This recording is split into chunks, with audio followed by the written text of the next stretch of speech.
नमस्कार मंडळी, आज आपण सकाळच्या नाश्त्यासाठी हिरव्या मुगाचे भजी बनवलेले आहेत। बनवायला अगदी इन्स्टंट आणि सोपी रेसिपी आहे आणि त्याचबरोबर खायलासुद्धा खूप छान लागतात हे भजी। याच्यातून आपल्या शरीराला चांगले प्रोटीन्स पण मिळतात।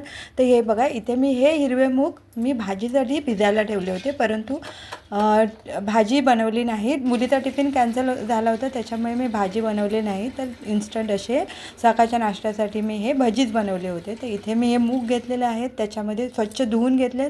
थोडेसे मोड आलेले आहेत मुगाला आणि त्याच्यामध्ये 3 लसूणच्या पाकळ्या घातल्यात। जाडे आहेत म्हणून मी 3च घातल्यात।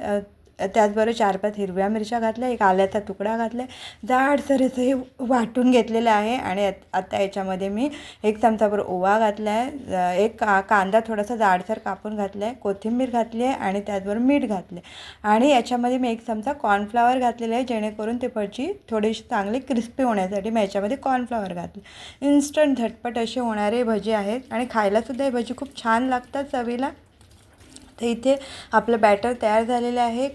गॅसवरती कढई ठेवले, त्याच्यामध्ये तेल गरम केलेलं आहे। आता याच्यामध्ये थोडे थोडे मी भजी सोडते। आता इथे मी चमच्याने सोडते, तुम्ही हाताने सुद्धा सोडू शकता।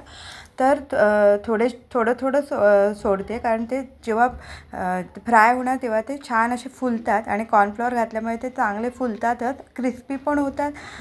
तर त्याच्यामुळे मी हे थोडे थोडे करून सोडते। ते बघा, आपलं आता हे भजी फ्राय झाल्यानंतर याचा कलरसुद्धा चेंज होईल। अगदी खायलासुद्धा हे भजी छान कुरकुरीत आणि चवीलासुद्धा चांगले लागतात।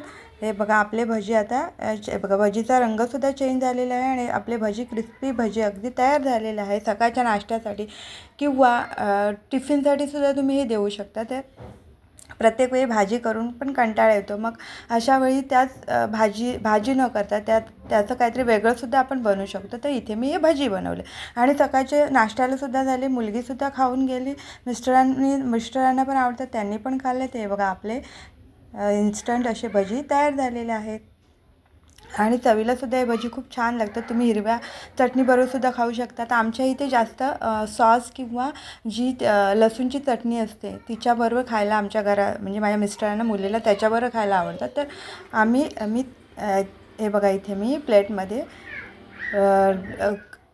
हे बघा, इथे मी सॉस घेतला आणि त्याचबरोबर चटणी घेतली। व्हिडिओ आवडला असल्यास लाईक करा।